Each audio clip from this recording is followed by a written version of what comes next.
پاراستنی ئازادیە دموکراتیەکان بە چەسپاندن و پتەوکردنی بناغەی ڕژیمێکی دموکراتیکی ڕاستەقینە لە فەرانسەی ئێراندا زامنی ئەسلی پێشکەوتنی شۆڕش و وەدەستهێنانی مافەنەتەوایەتیەکانی هەموو گەلانی ئێرانە. بەپێ بوونی ڕژیمێکی دموکراتیکی ڕاستەقینە مافەکانی گەلی کورد دابین ناکرێت و بەبێ دابینکردنی مافی نەتەوایەتی گەلی کوردیش رژیم به معنای تمامی وشا دموکراتیک نابێت. ئەگەر دژمنانی شۆڕشی کورد پێیان وایە بە سازکردنی بەیتوباڵی جیاوازی خوازی دەتوانن گەلی کورد ناچار بکەن حاڵەتی دیفاعی بەخۆیەوە بگرێت و داوای مافەڕەوەکانی نەکا زۆر بەهەڵەچوو. ئێمە داوای مافی دیاریکردنی چارەنووسی خۆمان دەکەین و لە ڕێگای وەدەستهێنانی ئەو مافەشدا بە هەموو تواناوە تێدەکوشین. ئێمە دڵنیاین هیچ ڕێژیمێک لە ئێراندا رژیمێکی بەڕاستی گەری ئەگەر نەتوانێت مەسەلەی نەتەوایەتی کە یەکێک لە گیر و گرفتە بنەرەتیەکانی وڵاتی ئێمەیە چارەسەر بکات. ڕاستیەکەی ئەوەیە کە لە ئێراندا گەلانی زۆر لێکراو زیاتر لە نیوەی دانیشتوانی وڵات پێک دێن. خوێندن بە زمانی زگماکی، پاراستن و پەرەپەیدانی فەرهەنگی نەتەوایەتی، لابردنی جیاوازی دانانی ئابووری و سیاسی و لە هەمووی گرنگتر دیاریکردنی چارەنووس بەدەستی خۆیان بەشێک لە مافەرەوەکانی ئەو گەلان. لابردنی سیستەمی نەتەوایەتی لەسەر ئەو گەلانە بە پێچەوانەی ئیدعای ژمارەیەک لە دژمنانی خەڵک حاندان بۆ جیابوونەوە نییە. بە پێچەوانە دابینکردنی یەکێتی ڕاستەقینەی ئەو گەلانە لە چوارچێوەی ئێرانیشی دموکراتیدا زامنی پاراستنی یەکێتی و سەربەخۆیی وڵاتە. مەسەلەی نەتەوایەتی لە ئێراندا هەیە و هیچ چەشنە خۆگێرکردنێک لە بایەغی ئەم کەم ناکاتەوە. بە پێچەوانە ڕێگا بۆ کەرێک لێوەرگرتنی دژمنانی ئازادی و سەربەخۆیی ئێران خۆش دەکات.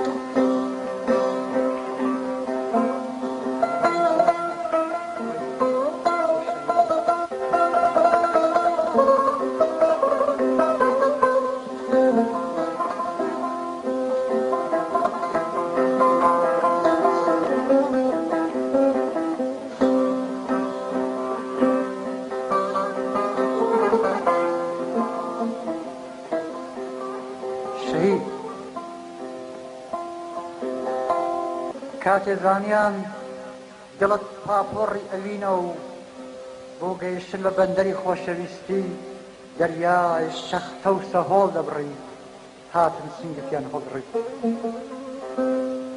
کاتێزانیان دڵت پاپۆڕی ئەوینە و بۆ گەیشتن بە بەندەری خۆشەویستی دەریای شەختە و سەهۆڵ دەبڕی هاتن سنگتیان هەڵدڕی. کاتێزانیان دڵت پردێکە پان و پۆڕ بەرەو ناخی مێژووی جیهان دەستی کوێستانت گرتووە و لە قوڵایی مەرگ و خوێنە ئەیبەی بەرەو کۆشی ژیان پەردەی وەرزی زریان ئەدڕی هاتن سنگتیان هەڵدڕی. کاتێزانیان بۆرکانە دامرکاوەکانە فرۆشێنی بوومە لەرزە خنکاوەکان لە ناو خوێن تا جوێنەوە نەخشەی جیهانە شێوێنی سنوورەکان لەژێر پێتا ئەتوێنەوە وەک بڵێسەی کڵپەی ئاگر لە ناو شەوە زەنگ ئاگری هاتن سنگتیان هەڵدڕی. کاتێزانیان ناوت بووە بە جوانترین وشەی ئەوین دڵارەکانە بزوێنی. کاتێزانیان ناوت بووە بە جوانترین وشەی ئەوین دڵارەکانە بزوێنی. دەنگت بووە بە چەپکە تیشک گۆمی شەوی شەوتکن و بێدەنگ دەشلەقێنی شانت داوە بەژێر خەمی نیشتمانە و فرمێست لە چاو هەژار ئەسڕی هاتن سنگتیان هەڵدڕی. کاتێزانیان کوێستانت کردووە هێلانە و بە شمشاوی لولەی فەم دڵارەکان بۆ جێژوانی چیا ئەتڕی هاتن سنگتیان هەڵدڕی هاتن سنگتیان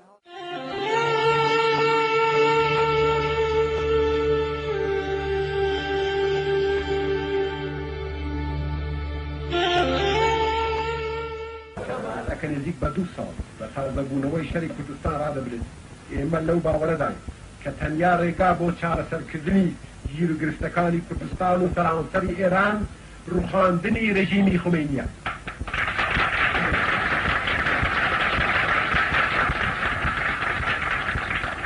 ڕێژیمێک کە ڕێز بۆ هیچ کام لە قانون و ڕێ و شوێنەکانی نێونەتەوەیی دانانێت و ڕێگاش نادا کە هیچ هێزێکی سیاسی لە ئێراندا بیرروڕای خۆی لەسەر مەسەلە سیاسی و ئابوووریەکانی ئێران دەرببرێت.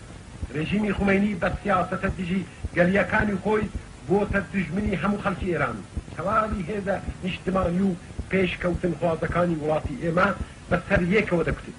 هەر بۆیە هەرچی سەرشانی هەموو دەستە و تاقمە سیاسیەکانی کوردستان و سەرانسەری ئێرانە کە تەواوی هێزی خۆیان بۆ وەشاندنی دوازدەبر لە پەیکەری سست و لەرزۆکی ڕێژیم ئامادە بکەن و بە یەکجاری کۆتایی بە دەورانی پرنکبەتی دەسەڵاتی کۆلەپەرستن. خەبات بۆ دابینکردنی دێمۆکراسی و ئازادی دێمۆکراتیەکان لە سەرانسەری ئێراندا.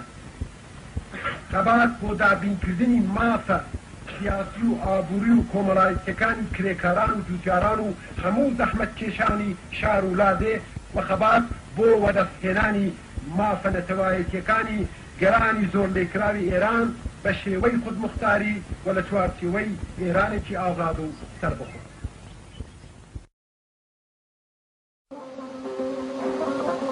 کۆترێ سپی نامە ئاشتی وڵاتێکی زامداری بۆ مێژوو ئەبرد. ڕاوچی هاتن دێو جامەیان بۆ ڕاگرت و دەست ڕێژیان کرد لە پڕ زەوی زریکان ئاسمان لە خەو ڕاچڵەکە خوێنی کۆتر تک تک تک تک بەسەر دنیا چکە.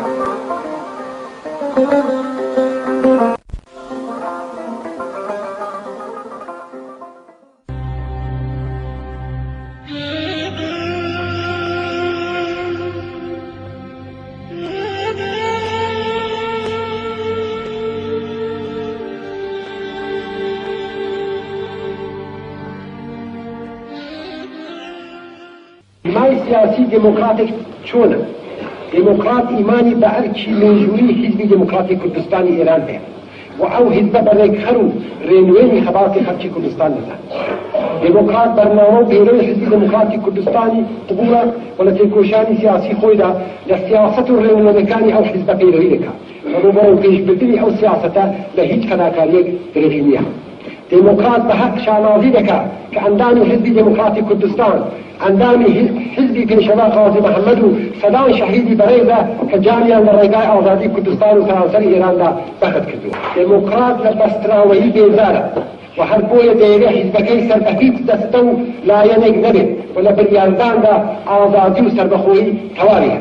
دموکرات لایەنگەی ئازادی و دموکراسیە، پڕ بەدڵ باوەری بە دموکراسی هەیە و لە ڕەفتاری خۆیدا لەگەڵ هێزە سیاسیەکان و کۆمەڵانی خەڵک لەو ئەسلە پەیڕەوی دەکات. دموکرات بۆ لە مێنبردنی ستەمی نەتەوایەتی خەبات دەکات. دابینکردنی ئەو ئامانجە بۆ گەری کورد لەوەدا دەبینێت کە گەری کورد مافی دانانی چارەنووس بە شێوەی خودمختاری وەدەست بێنێت. دموکرات ناسیۆنالیستی بەرچاوتەنگ نییە، ڕێز لە دۆستایەتی نێوان گەران دەگرێت و حورمەتی بۆ مافەکانی هەموو نەتەوەیەکی هەیە.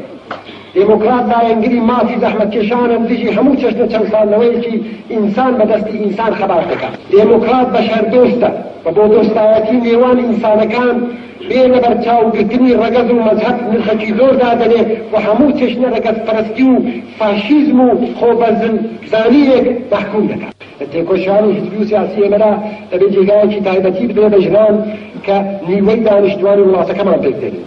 وەک دەزانین حزبی ئێمە مافی بەرامبەری تەواو لەگەڵ پیاوان بۆ ژنان دادنێت، بەڵام دانانی ماف لەگەڵ پیادەکردنی ئەو مافە لە کۆمەڵدا مەودایەکی زۆریان لەبێدا هەیە. دەبێت ئەو مەودایە بەرەبەرە لەبێ بچێت. بە بیر و ڕای حزبی ئێمە هەرچی زیاتر ژنان لە کار کۆمەڵایەتی و سیاسەکاندا بەیدا بن کۆمەڵ پێشکەوتووترە و هەرچی لە بزوتنەوەی سیاسی لەتەوەیەکدا ژنان پێکۆشەرتر بن بزوتنەوەکە پێشکەوتووترە بە شانسی سەرکەوتنیشی زیاترە. بەڵام ئێمە ئەومان ناوێت کە ژنان بە خودێکۆ لە ڕێکخراوەکانی حزبی ئێمەدا بەشدار بن. بە پێنجەوانە ژنانی ئەندام لە حزبی ئێمەدا زۆر هەرچی خۆیان لە ئەستۆیە. و دەبێت کە ڕۆژانێکی بێمانجوبوون بەدەبەستی ئامادەکردنی کۆمەڵانی ژنان بۆ بەشداری لە حەباسات و بۆ وەربەرەکانی لەگەڵ واکردنی و پوچ و خرافات و تەعەسوبی بێجێ لە خۆیان نیشان بدەن. کەوابوو دەبێت لە پێشدا ژنان و کچان بۆ خەبات پەروەردە و ئامادە بکرێت و ئەم دەب مەسئولیەتی حیزبیان پێ بسپێرێت.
با ما مخالفت میکرد. یکی این که ما خواستار دموکراسی بودیم و او همون موقع اعلان کرد که دموکراسی چیزی است که از غرب وارد شده و قابل قبول نیست.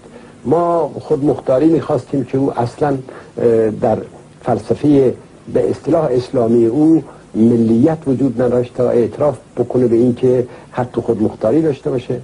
بعد ما مذهبمون هم سنی بود و در ضمن اسلحه هم به دست گرفته بودیم و حاضر نبودیم زیر بار مثلا زور دولت مرکزی بریم.